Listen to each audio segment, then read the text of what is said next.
Perché le prime 7 giornate ci hanno regalato grande incertezza, grande spettacolo, grandi sorprese, ma fondamentalmente hanno tenuto le carte ancora copertissime e adesso, fra la pausa di ottobre e quella di novembre, fra il derby e il classico, tutti sanno che comincerà a sgranarsi il gruppone che affolla l'alta classifica e cominceranno a definirsi veramente le gerarchie. Apre il Real Madrid, sulla carta è una ripartenza comoda, quella che attendi Blancos, perché il Levante ha sì battuto il Villarreal capolista prima della sosta, ma rimane una realtà di un altro pianeta rispetto alla corazzata di Benitez. Però sono in molti nella capitale spagnola a guardare questo match con un occhio forse non on the treatment table for this game. And there's the match against Espanyol as the teams gather around the centre circle for the minute silence after Cristiano Ronaldo receives his golden boot. Golden boot, which he's going to have to do a bit more work this year to get, because he is on 5 goals, but Madrid have been struggling up front, mainly because Ronaldo, well, he's got all his 5 goals in one game, and he's sort of disappeared from the other games, and that's probably most of the problem for Madrid going forward, has been they rely heavily on Cristiano Ronaldo, and he just hasn't appeared this year for them. No, and there was Real Madrid team in the pass it around almost, and Real Madrid now on the counter, and Simão just catches Ronaldo on his inside of his left ankle, and the Portuguese star in some pain has put some ice on at half-time from that knock, as we just see it again. Attack the keeper, but looked unsure there, and Ronaldo. Levante, 6 minutes in, they've had 2 or 3 half-clear chances. And as we said before, it's not sort of lucky rebounds or long balls dropping for them. It's good, elaborate build-up. Yeah.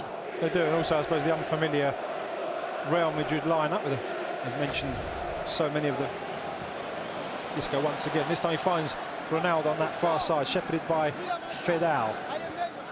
You see the Portuguese number 7 once again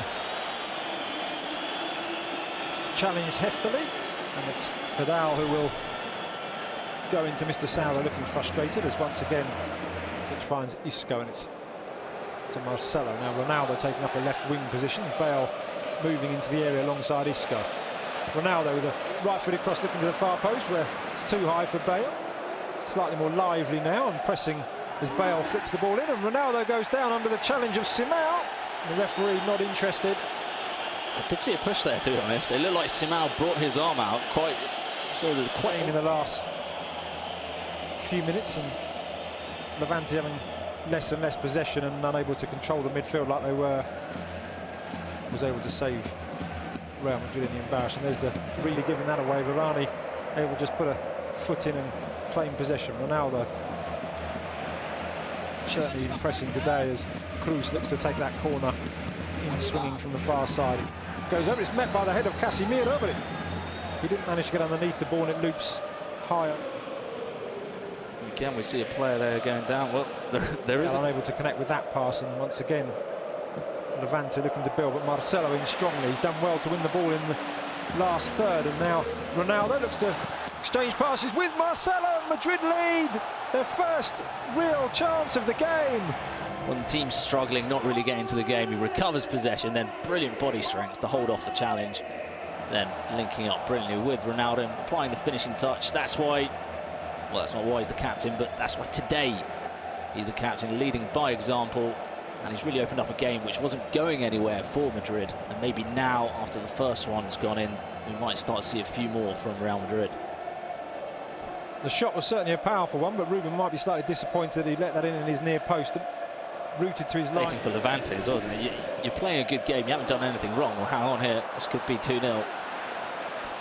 Cruz finding Ronaldo, and it is 2-0. CR7 has only scored in one league game before today, when he got the 5 goals against Espanyol. But he's broken that run. He hasn't scored for 4 league games. If he hadn't scored today, it would have been his shoulders, hasn't he? We've been talking about it before the game. Just one match he scored in 7 games before this.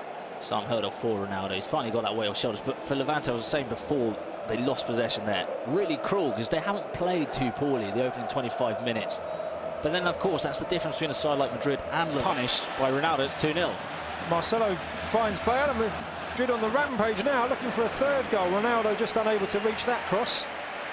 And just to add, Ronaldo's 5-goal again trips away with Portugal tend to reinvigorate him, and he's managed to get on the score sheet after plenty of talk during the week. It took Juan Bale now.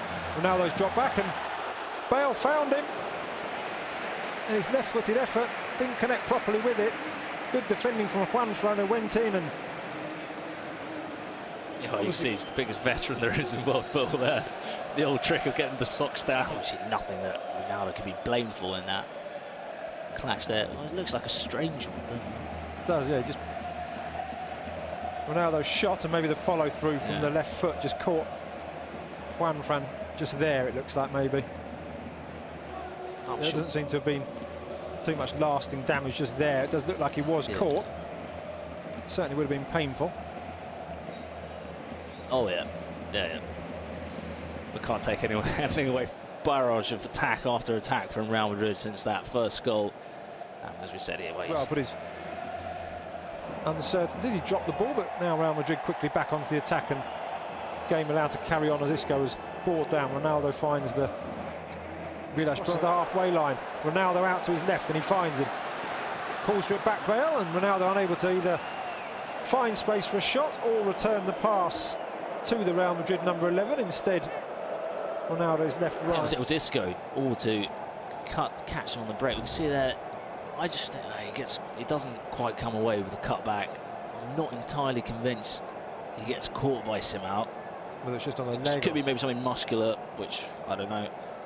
But in terms of contact, it doesn't seem like it could be something there that could have injured Ronaldo. It's the third time he's been on the knocks to both ankles, and now just a bit of freeze spray for the Portuguese international as the rest of the players go into the half-time break. He's got some room for manoeuvre when it comes to resting some star players. Ronaldo now looking to the crafty backflip, but it doesn't come off, and Simao does well to win his side. 5-goal haul in the last international break in September at Espanyol, but he's only got one today. He's looking to add a second here. Over the wall, but directly at Ruben. That was an easy catch for the keeper. It was on already, and Cruz looking to send the ball on. This time Ronaldo's off, and the keeper thought about coming. And the second time of Arsenal ensured that he didn't go to ground and give Gilas much more to aim at. Ronaldo just lays it off to Lucas Vázquez, and Ronaldo picks it up again, and it's just toe poked in. Isco and 8 lost a shin pad in the process. Whether Ronaldo was looking to control it or knock it through, he was more looking to control it and take it on himself than playing a teammate. The keeper certainly dived as if but Isco will play Ronaldo in. He's got the back 5 in front of him, but he finds Lucas Vázquez, and now he charges in between the forest of Levante defenders, and the cross is a poor one. Ronaldo's puffs his cheeks out and wondering quite why he made that effort to sprint with the service that was forthcoming. Jesse gets his first touch of the ball down the left, and he eases past Morales and lays the ball in, and Ronaldo just tried to flick it into that far post. Not bad first impact there from Jesse. Years ago, he did look like he was ready for a bigger role in Madrid's first team, but of course he had that unfortunate knee injury. Sort of 20 minutes chances that he gets from Benitez to really prove that he can identity. Now there's Jesse releasing Ronaldo down the left, and a wild shot to get it across with his instep, as he's indicating, having sent that ball high into team prospect for Real Madrid. For Levante it was a big outlay, and as I say, the most expensive signing of the summer. As Ronaldo just eases past Morales, Ruben Garcia tracked him all the way back, and in the end good riposte as Jesse looks to cross it in, and Ronaldo's up at the far post. A golden opportunity for Ronaldo to add himself for that. It was a well-placed cross, and he rose. As you say, just talking about Benitez, just want to pick up on that again. I'm quite sure by now he's not really bothered. As you said in the first half, when the round of applause for the lot had the same number of opportunities in the first half, Gilas probably could have done better with an opportunity that Keylor Navas saved with his face, but it was the first half that really saw Levante cause Madrid problems. Davison actually had a good shot that was deflected wide off Nacho. And that time, Ronaldo unable to control it in the centre. Time added on, mostly for the cramp to Davison and then the number of changes we've had. And of course, the third goal for Real Madrid from Jesse line. Ronaldo certainly to give Real Madrid what appears on paper to be a convincing win, but Real Levante, as we've already mentioned, certainly had their chances to make their mark and make a real game of